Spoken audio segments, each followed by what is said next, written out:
रहबर तालीम, रहबर ज़राअत, रहबर खेल, रहबर जंगलात और इसके अलावा अन्य कई और ऐसी रहबर स्कीमें जो सियासतदानों ने सिर्फ और सिर्फ अपनी सियासत को चमकाने के लिए, अपनी सियासी साख्त को बचाने के लिए जिन स्कीमों का ऐलान किया और जिन स्कीमों की वजह से आज जम्मू कश्मीर का नौजवान सरकारी मुलाजमत के लिए तरस रहा है, उन स्कीमों को दोबारा से जिंदा करने की बात जो सियासी लीडर कर रहा है, क्या आप उस सियासी लीडर को अपना लीडर मानते हैं? ये सवाल मैं इसलिए पूछ रहा हूं क्योंकि काबिलियत और मेहनत, इन दोनों चीजों को बरोकार लाकर जो लोग जिंदगी के अलग अलग मैदानों में कामयाब हैं, वो कभी ये बर्दाश्त नहीं कर सकते कि आपका पैमाना काबिलियत ना हो, आपका पैमाना इंटेलेक्ट ना हो, आपका पैमाना कैपेबिलिटी और पोटेंशियल ना हो, बल्कि आपका पैमाना यह हो कि जनाब मैंने फलां डिग्री की है, इस डिग्री के चलते अब सरकार की जिम्मेदारी है कि सरकार मुझे नौकरी दे दे।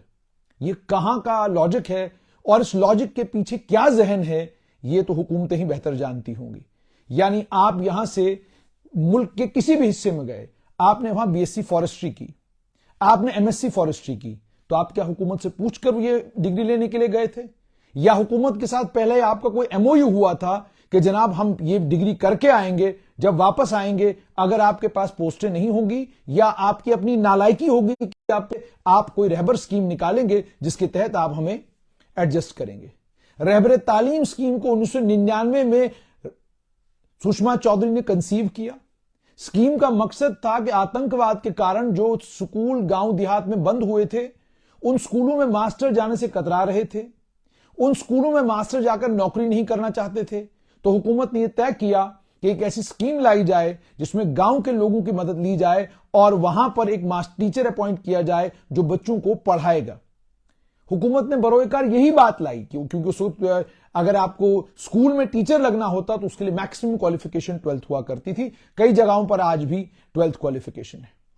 उसके बाद यह कहा गया सबसे ज्यादा पढ़ा लिखा नौजवान जो गांव में होगा उसे ही टीचर के तौर पर नौकर लगाया जाएगा।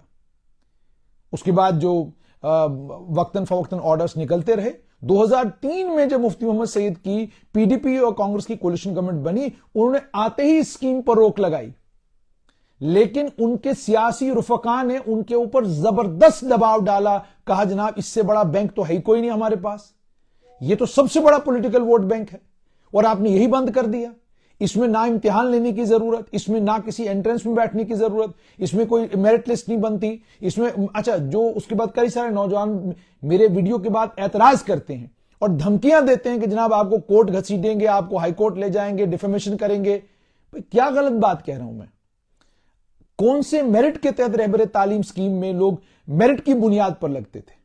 आप गांव के सबसे पढ़े लिखे आदमी हैं, उसमें in the order of merit आपको लगाया गया, कोई पेपर आपने क्वालिफाई नहीं किया, कोई इम्तिहान आपने नहीं दिया और इम्तिहान दिए बगैर आप क्या कहते हैं सिस्टम का हिस्सा बने हैं। और ये सिस्टम का हिस्सा आप इसलिए बने हैं क्योंकि सियासतदानों ने तय किया कि हमने आपको सिस्टम का हिस्सा बनाना है और इसका नुकसान जो है किसी और को नहीं, यह आपकी ही आने वाली जनरेशन को होगा।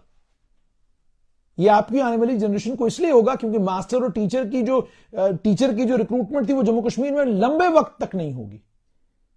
तो इसका मतलब यह है कि जो आने वाली जनरेशन है, जो आपके आने वाले बच्चे हैं, वो टीचर का ख्वाब नहीं देख सकते कि हम टीचर बनेंगे।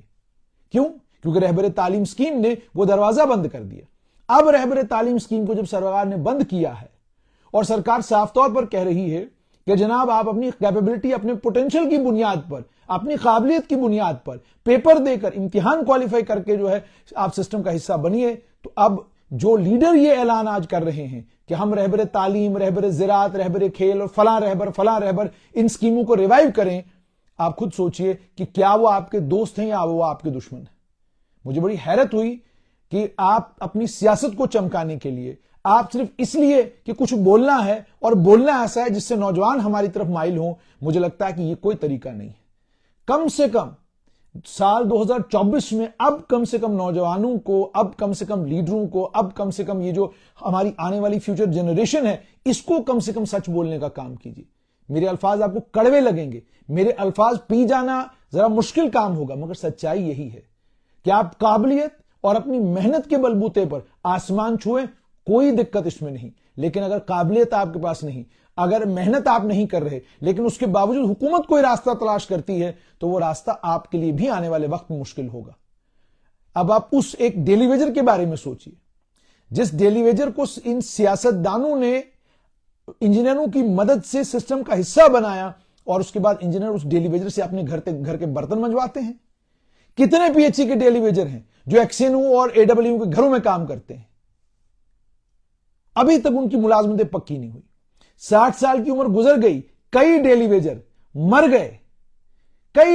मर गए, लेकिन उन्हें पक्का नहीं किया हुकूमत ने। यह जुल्म उनके ऊपर किया किसने? हुकूमत ने नहीं किया। यह जुल्म उनके ऊपर उस सिस्टम ने किया जिस सिस्टम ने उनको यह यकीन दिलाया कि जनाब आप आ जाओ, एक कागज के ऊपर हम लिख देंगे, आपकी मुलाजमत लग जाएगी, बाद में पक्का भी कर देंगे। 25-25 साल हो गए, 30-30 साल हो गए। एक बाप मेरे पास आया था, इसी कुर्सी पर बैठा हुआ था। उस बाप ने क्या अपनी रुदाद सुनाई? उस बाप ने अपनी रुदाद ये सुनाई कि मेरा बेटा बीमार है, एक ही बेटा है मेरे पास पैसे नहीं है उसको चंडीगढ़ ले जाने के। अब फॉरेस्ट डिपार्टमेंट का मैं डेली वेजर हूं, मुझे डिपार्टमेंट पक्का नहीं कर रहा है। उस बाप पर जुल्म आज की हुकूमत नहीं कर रही है, उस बाप पर जुल्म उस हुकूमत ने किया जिस हुकूमत ने उसे उठाकर स्टेट फॉरेस्ट कॉर्पोरेशन का हिस्सा बनाया। और यह दूरंदेशी उनमें नहीं थी कि वक्त आएगा कि इन बेचारों को रिटायर भी होना पड़ेगा और इनके पास रिटायरमेंट का कोई बेनिफिट नहीं होगा। तो आप ये जो जुल्म अपने आप के साथ करते हैं कि उन रास्तों से जो मुलाजमतें आप तलाश करते हैं, जो रास्ते सही रास्ते नहीं हैं, आप अगर देखिए मुझे ये भी बताएं कि ठीक है सरकारी मुलाजमत हमें नहीं मिली तो क्या रोजी रोटी कमाने का कोई और तरीका नहीं है? क्या रोजी रोटी कमाने का कोई और रास्ता नहीं है? लेकिन नहीं जनाब, रहबर स्कीम लाइए, रहबर स्कीम में हम सबसे काबिल निकल आएंगे और हमारी सिलेक्शन हो जाएगी, हमें एसएसआर भी जाना नहीं पड़ेगा, हमें पब्लिक सर्विस कमीशन के जरिए कंपीट करके सिस्टम का हिस्सा नहीं बनना पड़ेगा, रोजी रोटी हमारी भी लग जाएगी। ये क्या कॉन्सेप्ट है? अगर इसी कॉन्सेप्ट के साथ आप आगे बढ़ते रहे, इसी कॉन्सेप्ट के साथ आप आगे चलते रहे तो कभी भी जम्मू कश्मीर का भला नहीं होगा। ऑलरेडी जम्मू कश्मीर अनएम्प्लॉयमेंट के क्राइसिस से जूझ रहा है।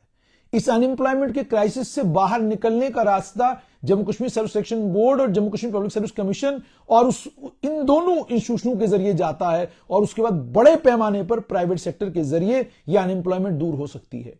आप सोचेंगे कि सरकारी मुलाजमत से दूर होगी, रहबर स्कीमों से दूर होगी। यकीन मानिए ये रहबर स्कीमें आज भी आपकी दुश्मन हैं, कल भी आपकी दुश्मन होंगी। ये रहबर स्कीमें आज भी आपकी आने वाली जनरेशन को तबाह करने वाली स्कीमें हैं, कल भी आपकी आने वाली जनरेशन को तबाह करने वाली स्कीमें बनेंगी। आपको यह भी पता होगा कि कुछ नौजवानों को एक नेहरू युवा केंद्र की स्कीम के तहत लगाया गया। उन नौजवानों को बाद में जब उमर अब्दुल्ला की हुकूमत जाने वाली थी, ताज महिउद्दीन के जरिए वो लोग दोबारा सिस्टम का हिस्सा बने और आज वो भी नेशनल यूथ कॉर्प्स के जरिए वो लोग भी इस वक्त सड़कों के ऊपर हैं कि जनाब हमें पक्का कीजिए। क्यों है वो पक्का करने की उम्मीद में? क्योंकि आप सियासतदानों ने उनको ये उम्मीद दी कि जनाब आप पक्के होंगे। आपने सच बोलने का काम नहीं किया। अपने वोट के चक्कर में, अपनी कॉन्स्टिट्यूंसी के चक्कर में और इस चक्कर में कि हम दोबारा इलेक्ट होकर आ जाएं, आपने इतनी बड़ी फौज नौजवानों की जो है उसका हाल यह कर रखा है कि अब उन्हें सियासी पार्टियों के दफ्तरों के बाहर बैठने के अलावा उनके पास दूसरा कोई चारा नहीं रहा है। रूरल डेवलपमेंट की एमजी नरेगा स्कीम की तबाही आप लोगों ने कैसे की, वो भी आप ध्यान से देखिए।